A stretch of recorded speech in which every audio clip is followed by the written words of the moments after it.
I've been warning you guys about Christian nationalism for a while now, and all of a sudden, here comes Marjorie Taylor Greene screaming from the rooftops that she's a Christian nationalist. So let's find out what that is. To help us do that, we're going to bring on Katherine Stewart.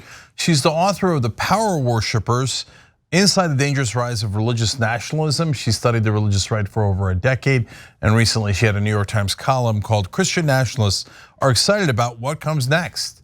That means we should be really worried about what comes next. Katherine, welcome, and tell us what Christian nationalism is. Great to be here. Thanks for having me. Christian nationalism is basically the idea that America was founded as a so-called Christian nation, and our laws should be based on the Bible. It's the idea that we've somehow moved away from that, and the right kind of Americans need to take it back. It's a radically anti-democratic ideology. It sort of conflates the idea of America with very specific religious and cultural identities. It sort of divides us versus them, the pure versus the impure. And more than just an ideology, it's also a political movement. It's an organized quest for power. And the strength of this movement is in its dense organizational infrastructure, which consists of right-wing policy groups, legal advocacy groups, networking organizations that serve to get the leadership of the movement on the same page, very sophisticated data initiatives. The movement works through a lot of religious infrastructure. And really what unites it is not so much any sort of theological distinctions, because it includes, representatives of a variety of both Protestant and non-Protestant religion, but more a common political vision, a sort of anti-democratic political vision that believes that America should be dominated by a sort of right-thinking plutocratic elite. So let's talk about that a little bit, because usually what happens in mainstream media is the minute you mention religion, everybody gets scared and they say everything's the same, don't look into anybody's religious beliefs, etc. Now, the reality, of course, is no, everybody's religious beliefs are not the same. And much more importantly, the Constitution says we shall not establish a religion. So if people kept their religion out of politics, then great, we wouldn't have to talk about it at all. But they're not keeping it out of politics. This group is saying, let's put Christianity into America, because at least in terms of America's constitutional laws, it's not based on Christianity. It specifically says, and the founding fathers said, do not base it on Christianity. We did not do that, right? So we have all the quotes and stuff. But I'm curious about the anti-democratic part, right? So they could say, hey, I wish America was a Christian nation, but it isn't. The Constitution says we can't establish a religion. Oh, well, golly gee shucks, go home. And then I got no problems with them, right? But since America is not a Christian nation, how do they plan on making it one? Well, a lot of it is through the courts. I mean, we hear a lot about the Supreme Court, don't we? And their incredibly unpopular decisions, like the overturning of Roe versus Wade. But we don't hear a lot about groups like the Federalist Society, which is an organization, it's part of the Christian nationalist movements, I would say, large right-wing legal apparatus, and it has played a really outsized role in shaping the Supreme Court and other courts. I mean, all 6 conservative members of the Supreme Court have current or former ties to the Federalist Society. 90% of Trump's appellate court appointees, nominees had ties to the Federalist Society as well. So it shows that the infrastructure of the movement is very heavily focused on, they know very well that if you can't get a majority of people to agree with your vision, you can really change the society through the courts, and that's one of the ways that they're doing that. Yes, so that's one of the ways, and sometimes people have conspiracy theories. Oh, you have to be a Mason to become president. The Masons secretly control the. No, there's nothing secret. All the justices went to Federalist Society meetings. The Federalist Society very publicly picked the ones that were going to be on the Supreme Court. And there was basically 2 rules. One is, will you do everything corporations tell you to do? And they're like, yes, sir, I pledge loyalty to all multinational corporations. And the second rule is, will you be an over-the-top Christian fundamentalist and rewrite the rules that basically democracy doesn't agree to? And so that's one way of being anti-democratic. But recently, Katherine, there's been something even more troubling, which is the call to violence. So we've seen that now on the 4chans and the Reddits and all that stuff for a long, long time. And then it grew and grew, and then more politicians started talking like that. Certainly Trump did. We had January 6th. But what about these Christian nationalists concerns you the most when it comes to the topic of violence? Well, I agree. I mean, this is a movement that supported Trump's coup attempt. I don't think we can really understand what happened on January 6th without understanding the role of Christian nationalism, not just in its ideology, which said that a lot of the extremist groups that engaged in that coup attempt were persuaded that Trump was the God's guy, and if Trump was lost the election, it must be against God's will. So they were prepared to do these radical actions. But also the networks of Christian nationalism spread lies of a stolen election and really primed that base to believe them. But beyond that, I mean, right now, we're seeing that there's overwhelming evidence that Trump is engaged in espionage, and a lot of the leaders of the key organizations of the movement. I'm thinking about people like Tony Perkins of the Family Research Council, or Bob McEwen of the Council for National Policy, or some of these other folks, Chad Connolly of Faith Wins. They've actually stood by and actually promoting the idea, this idea of the attack on the FBI through, you can see them, they have signatures in a new memo that was just released by the Conservative Action Project. It's an organization that has some affiliations with the Council for National Policy. The list of signatories is enormous. I mean, just includes people who lead ALEC, the American Legislative Exchange Council, Freedom Works, and other groups like that. So these are not like fringe groups on the far edges of the right. These are actually, major players in the Republican Party. They play a role in funding these Republican politicians, in drafting model legislation. And then of course you have those on the sort of religious right side of it, which, they are, they claim to be churches. Family Research Council just sort of obtained status as a church, but they actually engage in activity that is very, it's very partisan, to be honest. When you go to their events, and I've gone to a number of their events, they'll hand out voter guides, leaving no confusion about which way you're supposed to vote. Yeah, so what I'm curious about though is the turn. So these guys have been around a long time. I've been trying to tell people, look, they have these insane ideas about end times. They're trying to actually push towards that. It's very dangerous.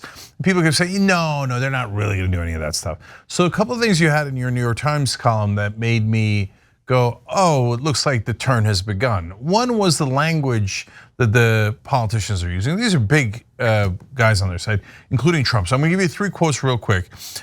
Trump said at their event, and that's the Road to Majority Policy Conference, the greatest danger to America is the destruction of our nation from the people from within. And the people I'm talking about.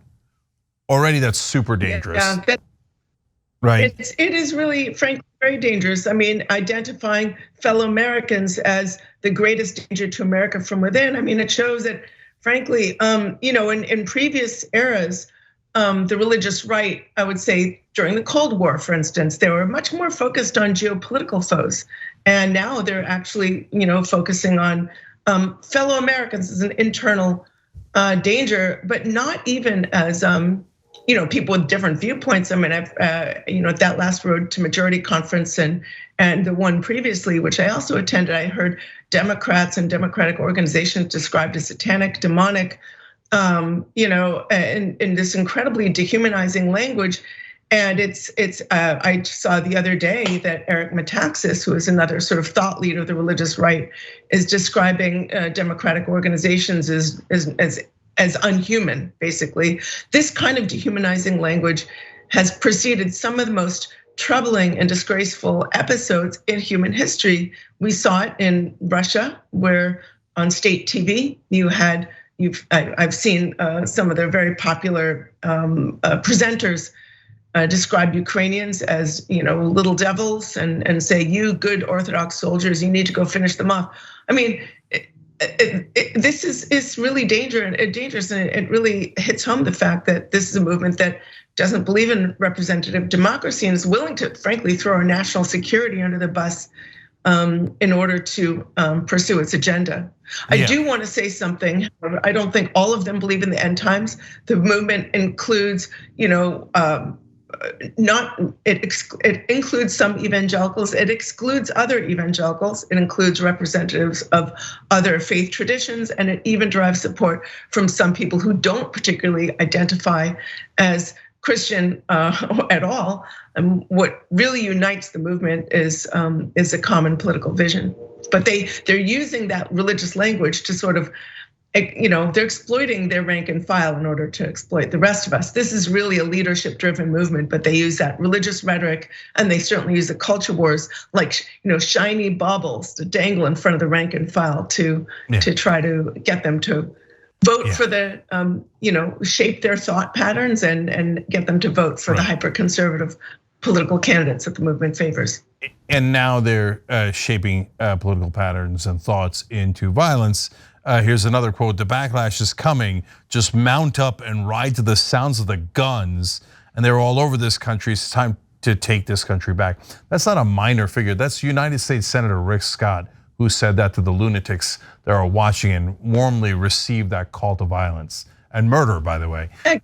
And well, again, yeah. So hold on, Katherine. I do want to ask you one thing. So I think, look, I don't care what denominations they're from. I don't care if they have non-religious and religious people. And I don't know that they've ever reconciled a single logical thought in their heads. But my last question was going to be about what Seven Mountains Dominionism is, because I need to know what particular kooky thing that they're thinking of. But I mean, what you said also made me curious. Okay, you got a bunch of denominations together. Who's going to be Lord King? Is it going to be the Protestants, the evangelicals? Is it going to be, Orthodox Jews? I mean, you're saying anybody, right? No, it's Christian nationalists. So who's going to be your king dictator, right? Because there is no democracy where you base it on a theocracy. Those are two different, separate, and opposed forms of government. That's absolutely true. Look, this isn't about religion at the end of the day, and it's not about the culture wars. It's about political power. And they love Trump, who no one would think of as a values guy, right? Because he did everything they wanted. They gave him, he threw open the doors to them. He gave them right-wing justices that they wanted so they could pursue their agenda through the courts. He gave them unprecedented political access and power. And most importantly, I think, to an underappreciated degree, he gave them access to public money. A lot of the movement's activism is really directed at obtaining taxpayer funding for the religious initiatives that they want, including, we see this most obviously in the school arena, where we saw everybody's talking about the Dobbs decision, but the Carson versus Macon decision, which happened in the same section of Supreme Court decisions, has frankly widened the door for religious organizations to obtain taxpayer funding for their schools. All right, but real quick, Seven Mountains Dominionism. What is that they're going to? Because it used to be fringe, and now I saw in your article that they're now doing like symposiums on it, or they're bringing it out of the closet and saying, yeah, we actually do want this, and they're willing to say it publicly. So what is it? That's right. It's really being an idea that's being mainstreamed in the movement. Seven Mountains Dominionism is the idea that supposedly right-thinking Christians. Now let's remember, liberal Christians, forget about it. Moderate Christians, no way.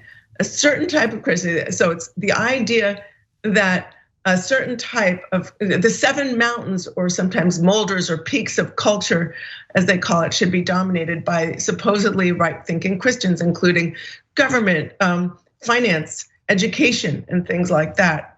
Again, it's a radically anti-democratic ideology, but it also comes with it. So they cast that, or some of the godfathers and founders of Seven Mountains Dominionism cast this idea of dominating those seven peaks of civilization as, quote, taking dominion back from Satan. It comes out of sort of religious traditions that actually believe in the idea of Satan, and if anything that's not sort of if the right-thinking folks aren't dominating, then Satan is controlling that. And it sort of corresponds to this idea that democratic organizations are not merely, people comprised of people who have different ideas about, maybe we share some of the same goals, maybe have different ideas about how to get there, right? No, this is satanic, this is unhuman, demonic, and it's very dangerous. It's very dangerous. And it has been mainstream within the movement.